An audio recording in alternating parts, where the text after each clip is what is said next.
no audio yet. And she's gonna text me when it's up, and then we'll go. Oh, okay.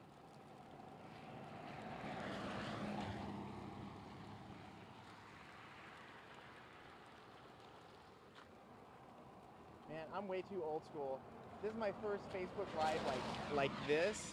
So I'm like, do I monitor comments? Like, I don't really even know how it works. Oh, really? Yeah, people love it. Okay, point it at me.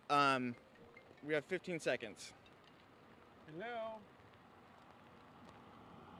What's up?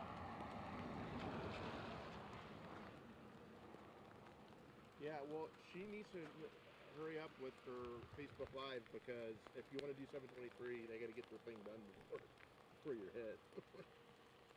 Megan, she's making Mark do a Facebook Live right now. I'm gonna text her right now that she has to get this thing done. He's doing a Facebook Live right now. I gotta go real quick. Okay, bye. You have a 723. Okay.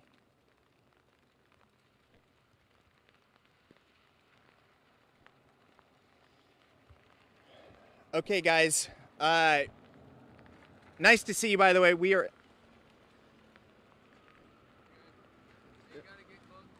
Farther away. Okay, you got it. Okay. Jeremy, let's move this camera back over here.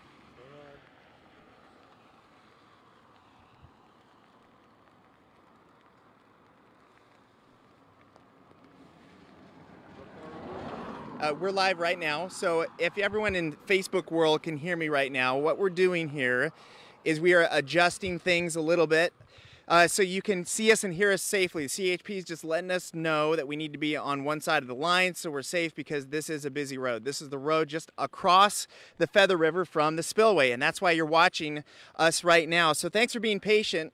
What you're looking at here, folks, is a 2-year project, an emergency project that they had to start after this main spillway, which is what you're looking at, was damaged. What happened a couple years ago was that we had a massive rain year. We had more than 100 inches of rain in the Feather River Basin, which is where all this water comes from behind this dam, and that's what creates Lake Oroville, which was built in the 60s. That's when this dam was built. And, you know, over the years, they've used the spillway a number of times. They only use it when they need to bleed out extra water to make room for all the incoming water. Remember, this is in April right now, and we still have big storms on the horizon. We still have all the snow melt way up high in the Sierra, in the northern Sierra, that's going to flood into this. And so they need to make room for all the incoming water. And the reason why you have a spillway is because they want to control the amount of water going out in a safe way. Because when they're able to do that, they're able to manage a bunch of different goals of having a dam in the first place. They are able to have flood protection. They're able to collect all the water, and instead of it all coming down at once, they can hang on to it. They can release, they can have controlled releases of the water down the spillway into the river, out toward the main dam, which is off to the right over here. They can create power at the bottom of it at the Hyatt power plant. And so there's a bunch of different uses for a dam. Right now it's flood protection. Then very soon they switch over to trying to maintain and capture as much water as possible because they use it to create power. They use it for recreation. Lake Oroville is one of the best lakes in California, in the West, in my opinion, for houseboating and just being on the lake. And also they use it for water. It's one of the key components of how we get state water, and that is moved down to all the farms. We've got all the rice fields. There's also another power plant down below, the Thermalito power plant, which should be coming back online fairly soon. They had an incident there years ago. And there's also the fish hatchery. So there's just a whole bunch of things, and it all works when it works. But as we learned a couple years ago, it failed as far as the main spillway. What happened was, as they released water from the spillway, this was in February 2 years ago, the water found a weakness in the structure, in the concrete structure, and it didn't take much. We don't know exactly how big the crack was, but there was some sort of variation, some sort of problem with the actual structural concrete that they had. And water finds a weakness, and the amount of water that we're looking at was 100,000 cubic feet per second. So as it flows over that crack, it just started to erode it. You know, just a one little crack, and then it keeps going and going and going. And then we saw what happened next. It created a huge crater. They realized this is a major problem. We're right smack dab in the middle of our rainy season, and we need to stop the water flowing down the spillway to examine exactly what we're looking at here. So the next morning, as we all saw it with our own eyes, it was a massive crater, and that was just from running it after one day over that eroded crack in the spillway. It was a giant crater.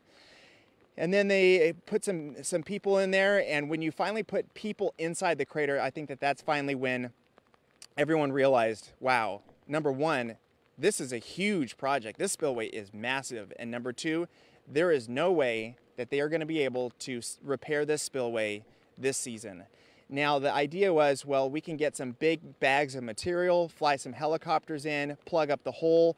It'll be a little bit better, and then hopefully if we can just get through the rest of the season, we can run water over the spillway, and that's the best that we can do given the situation that we're in. Well, what happened was we had another one, or maybe it was two atmospheric rivers in a row, and they came to the conclusion that putting bags of material in the crater was just not going to be adequate whatsoever. So they had to run water over the damaged spillway. Basically, just run it to failure until we get to the rest of the season to get as much water out of that lake as possible because of all the incoming water. Well, what we saw was the lake level just kept coming up. And I remember looking, I mean, this is all public information. So we saw the water continuing to rise. We were hearing from Department of Water Resources, you know what, we don't expect it to get to the level of the emergency spillway, which is just off to the left of what you're looking at here, which is not a controlled thing necessarily. It's controlled in the fact that it's a big concrete curb, so they're going to manage sort of somewhat the velocity of the flow coming over, so it's not a violent flow over the side, and they're trying to manage it to come over the hillside. But as far as do they have control, do they turn it on or off? Not really. It's a passive way of moving water. It's the same sort of thing that we have like the Fremont Weir for the Sacramento River. There's passive things where once it gets to a certain level, it's just going to flow in a different direction. At any rate, as of that morning, before they used the emergency spillway, they said, you know what, the water's rising, but if we use the spillway, we don't anticipate any issues. But once it goes over that spillway, it had massive erosion immediately, and they were not confident that it was not going to backwards erode toward that emergency spillway. If that came down, that would be a 30-foot wall of water all at once. And that's when they issued the evacuation order. So where we are right now, we're just kind of waiting for word when they're going to open up the gates and water's going to come flowing down. There is a press conference at 9 a.m., which we will be at. I'm imagining it's shortly after that. They're going to open up the gates and see how it goes. But I know for sure that they are not using it at the moment, even though there's water flowing down it. That's just rainwater. They've got trucks and equipment in the spillway right now. They're probably doing just a final look through before they open up the gates later on today. So thanks for joining us on Facebook. We're on this story all day long. Of course, we'll give you updates on Facebook, on Twitter, and on TV. Live out here in Oroville, been following the story for a long time.